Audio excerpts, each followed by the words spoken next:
Xonzoda gidrofilli masla o'zi nima shuncha gapiryapsiz iltimos tushuntirib bering desanglar, qizlar gidrofilli maslani men unaqasini bilgandan keyin xususiyatini men busiz уже makiyajimni yechmaydigan bo'ldim qizlar.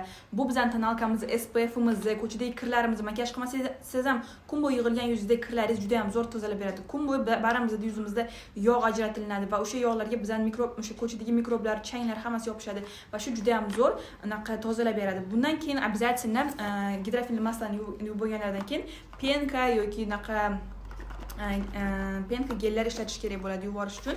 Xullas buni mana masalan shu makiyaj turibdi to'g'rimi? Men hozir quruq yuzimga shu bunaqa yog'ni bundoq qo'yaman-da va 30 sekund yog' bilan yaxshilab yuvaman.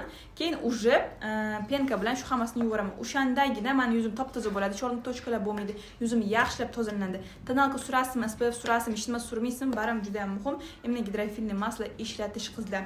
Iltimos hech qanaqa sovun bilan bu narsalar o'chmaydi baram.